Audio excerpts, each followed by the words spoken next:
DMTV Info, votre chaîne d'information en temps réel.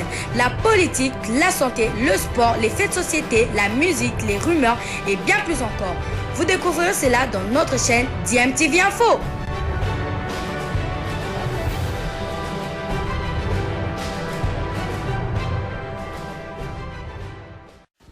Vous êtes sur DMTV, bonjour ou bonsoir, tout dépend de l'heure à laquelle vous nous suivez. Tout plaisir est pour nous de vous retrouver, mais surtout de savoir que vous êtes nombreux en train de suivre votre chaîne YouTube DMTV. DMTV qui vous propose l'actualité, mais vous propose aussi des analyses et des réflexions sur des sujets d'actualité, sur des faits sociaux ou tout simplement des réalités que nous observons ici chez nous en République démocratique du Congo. C'est l'heure de notre tour d'horizon, ce petit tour d'horizon que nous vous proposons, histoire de vous apporter les quelques news que nous avons pu récolter pour vous en ce qui concerne l'évolution de certains internationaux au Congolais ou tout simplement des Congolais susceptibles de porter le maillot de la République démocratique du Congo au moment où nous sommes en train de préparer ces deux premières journées des éliminatoires de la Coupe du Monde Qatar 2022. Vous avez besoin d'avoir des informations sur l'évolution de nos compatriotes. Alors nous débutons ce tour d'horizon par la Belgique et la Jupiler Pro League, championnat de première division belge où on jouait la 6e journée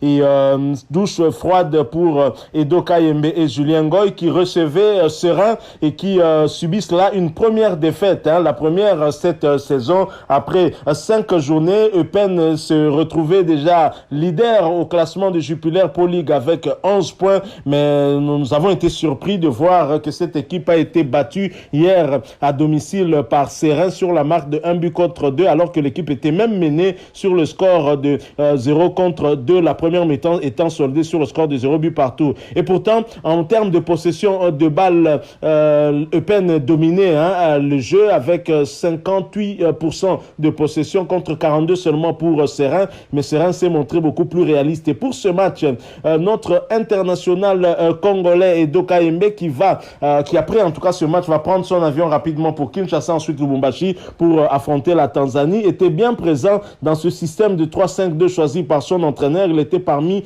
les 5 médiateurs de son équipe qui ont réussi leur mission à essayer de priver à cette équipe de Serein du ballon, 58% en termes de possession de balle, mission accomplie, mais l'équipe n'aura pas été réaliste pour transformer les occasions en but. Et en pointe de l'attaque de Eupen se retrouvait également ce jeune Julien Ngoy dont nous vous parlions il y a quelques heures. Alors ce match débute plutôt bien puisque le score à la mi-temps est de 0-partout. C'était un tout petit peu équilibré, mais à l'entame de la seconde période, Youssef Maziz ouvre le score pour Serein dès la 48e minute de jeu, pas de temps de répit. Donc, et 3 minutes plus tard, Sambou va inscrire le deuxième but de Serein, 0-2, douche froide donc du côté de Le Pen. Et c'est dans les temps additionnels de cette deuxième mi-temps que Guillaume va réduire le score sur penalty, 1-2. Et Julien Ngoy, bien évidemment, et Edo Kayembe auront joué toute la rencontre,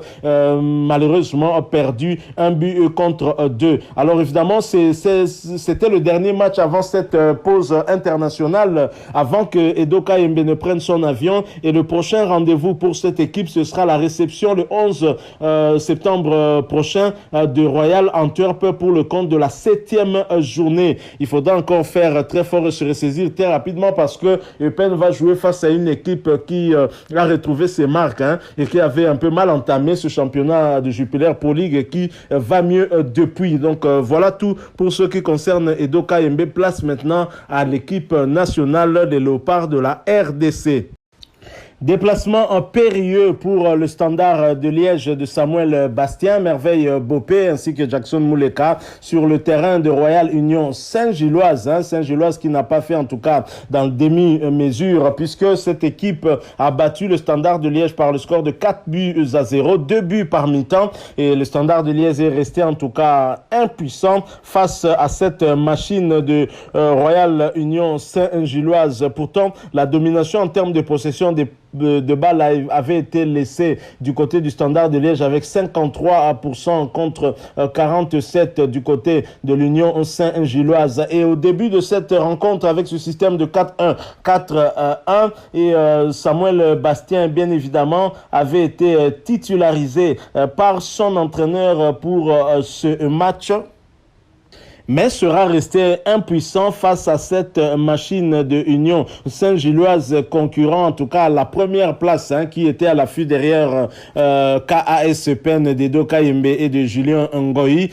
KAS Pen qui a trébuché à domicile 1 contre 2 et bien évidemment l'Union Saint-Gilloise en a profité pour prendre la tête du classement avec 12 points. Le match débute mal pour les visiteurs, le Standard de Liège, puisque dès la 23e minute, l'Union Saint-Gilloise va ouvrir la marque par Casper Nielsen et à la 39e minute, Dante et Vanzer va lui emboîter les pas pour le deuxième but, 2-0 à la première période. Et en deuxième période, le même Dante à la 52e minute inscrit son doublé, troisième but donc, et à la 71e minute, Dante et Vanzer qui est apparu en tout cas comme le bourreau du Standard de Liège a inscrit son triplé.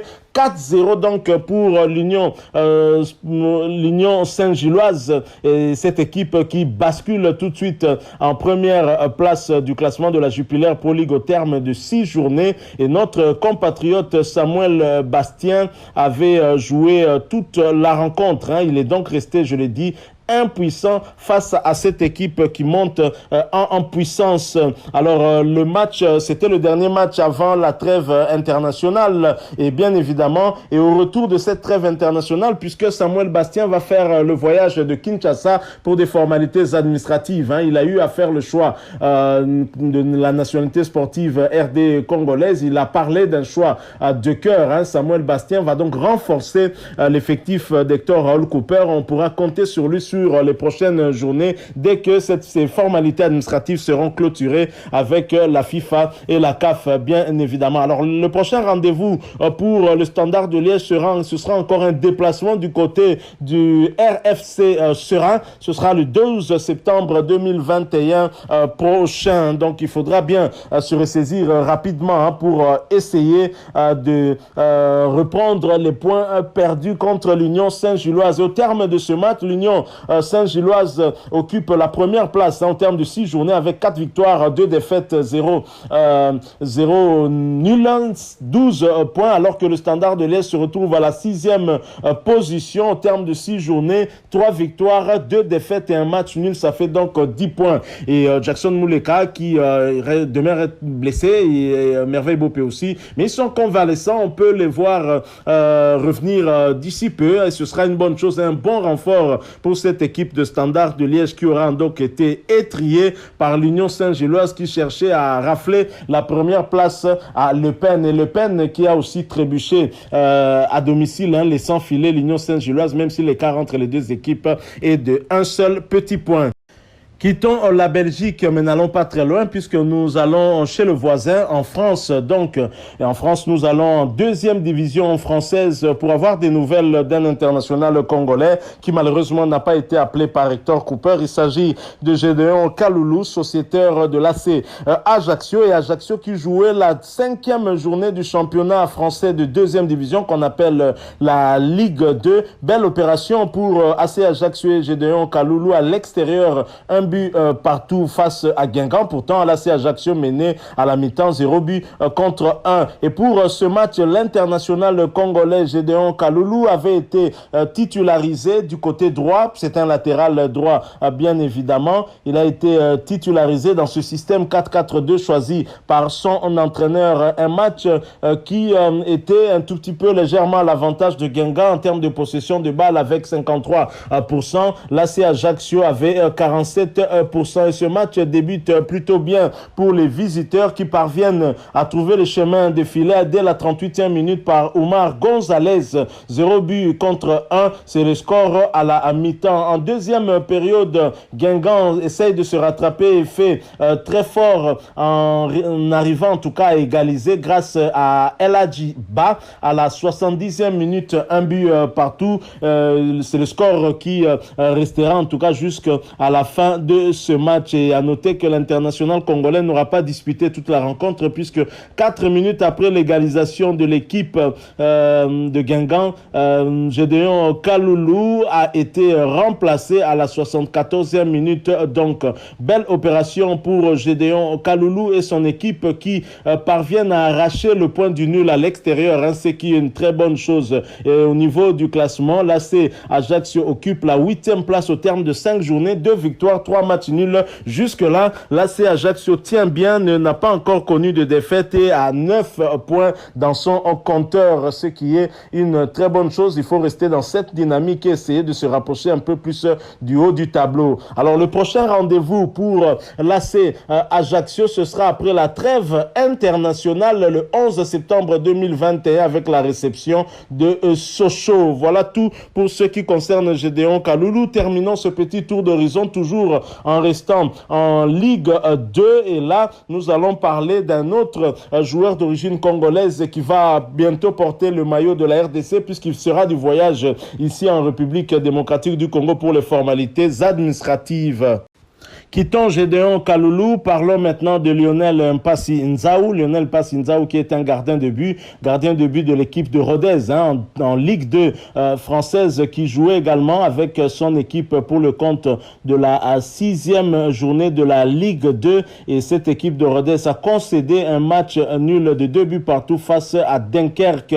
Et bien sûr pour ce match, le gardien Lionel Mpassi Nzaou avait été titularisé dans les buts de Rodez. Son entraîneur avait opté pour le système de 3-4-1-2 et ce match qui pourtant était à l'avantage en termes de possession de balles de l'équipe de Lionel Mpassi Nzaou, 53% contre 47 et c'est l'équipe visiteuse qui va prendre les commandes de cette rencontre en première période en ouvrant le score par Nicolas à la 23e minute, score à la mi-temps. En deuxième période, l'équipe de Rodez va se ressaisir grâce à Clément qui va ainsi égaliser à la 58e minute.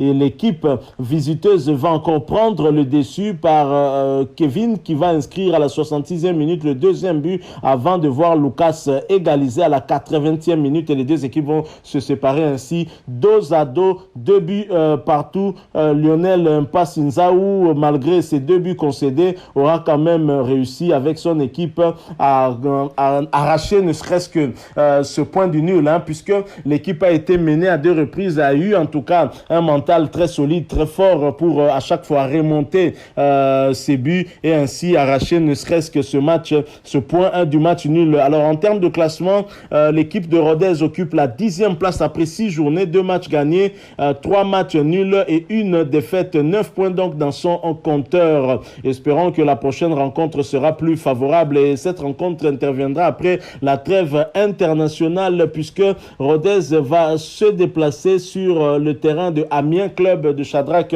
Akolo. Ce sera le 11 septembre prochain. Je rappelle que Lionel Mpassi Nzaou sera du voyage en tout cas. D'ici quelques heures, il sera à Kinshasa pour les formalités administratives, pour certainement une prochaine convocation en équipe nationale où la RDC pourra compter sur ce jeune gardien qui évolue du côté de la Ligue 2 française. Voilà, nous sommes arrivés à la fin de ce petit tour d'horizon. Si vous l'avez aimé, laissez-nous un maximum de j'aime, likez donc cette vidéo. Merci de partager avec nous votre point de vue en nous le laissant à travers un commentaire. Vous êtes nouveau ou ancien sur cette chaîne mais que vous ne vous êtes pas encore abonné, n'hésitez pas, abonnez-vous et n'oubliez pas d'activer la notification en cliquant tout simplement sur cette petite cloche que vous verrez apparaître dès que vous serez abonné parce qu'elle vous permettra de ne plus rien manquer des prochaines vidéos que nous allons vous proposer. Encore une fois, merci à vous. Nous espérons vous retrouver bientôt avec un autre sujet d'actualité. En attendant, portez-vous bien et DMTV vous dit au revoir.